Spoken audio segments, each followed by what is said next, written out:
صاحب فکر و نظر حق کا ولی کہتے ہیں، کاشف کنز و حبیب ازلی کہتے ہیں، اور جس کو ڈوبا ہوا سورج بھی پلٹ کر دیکھے ہم اسے اپنے عقیدے میں علی کہتے ہیں۔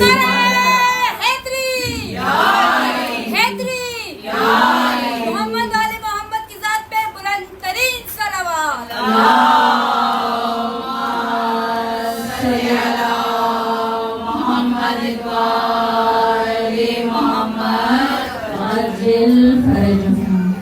کربو برا سے جس کو ہدایت نہیں ملی، بینائی تو ملی بصارت نہیں ملی، اور اس سے بڑا غریب نہیں کائنات میں جس کو غم حسین کی دولت نہیں ملی۔ سورہ مبارکۃ الفاتحہ۔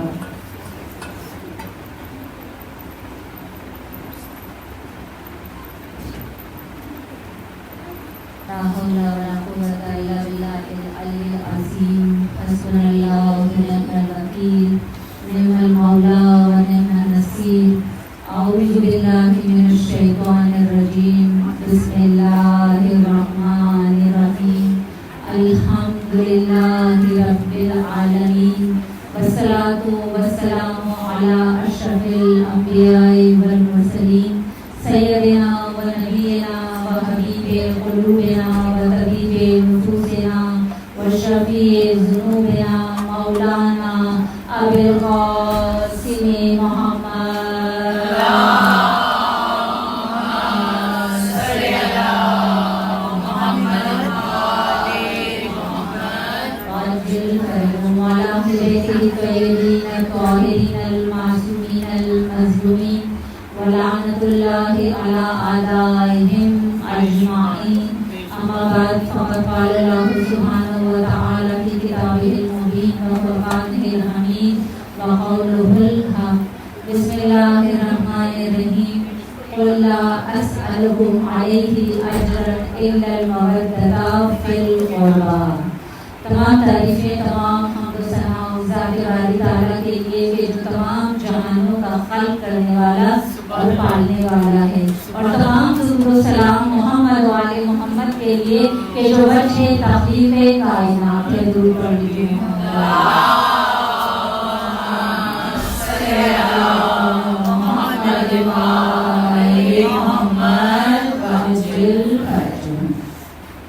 حضرات امام، بہت سارے نئے چہرے میرے سامنے ہیں یہاں، اس لیے میں یہ بتاتی چلوں، جو مجھے سنتے ہیں مسلسل وہ جانتے ہیں کہ میں اپنی مجلس کا ابتدائی حصہ مخصوص کرتی ہوں اپنے وقت کے امام زمانہ علیہ السلام کے ذکر مبارک سے۔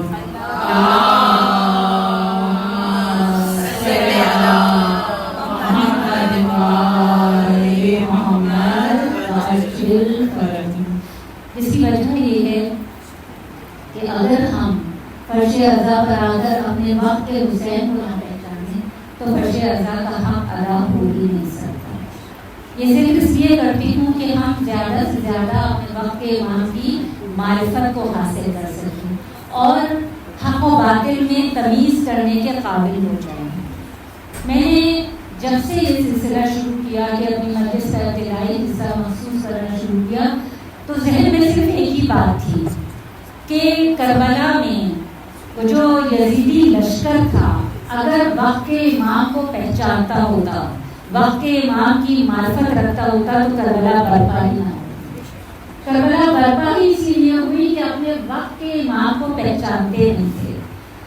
ہم تڑپتے ہیں کہ ہمیں ہمارے وقت کے امام کی زیارت ہو جائے، کسی طرح ہماری ملاقات ہو جائے، اور ہمارے ذہنوں میں یہ بات رہتی ہے کہ اگر ہم اپنے وقت کے امام کو دیکھیں تو شاید ہمارا ایمان کامل ہو جائے، شاید ہم یقین کی بلندیوں کو چھونے لگیں۔ لیکن کیا زیارت کرنا ہی کافی ہے؟ وہ جو کربلا میں لشکر یزید تھا وہ اپنے وقت کے امام کو دیکھ بھی رہا تھا، زیارت بھی کر رہا تھا، ان کے کلام کو اپنے کانوں سے سن بھی رہا تھا، اور کیا شبر ملعون سے زیادہ نزدیک کوئی گیا؟ پشت پر سوار تھا جس وقت خنجر چلا رہا تھا، اتنا نزدیک معصوم امام سے، لیکن دیکھ رہا تھا، قرب بھی محسوس کر رہا تھا، مگر پہچانتا نہیں تھا۔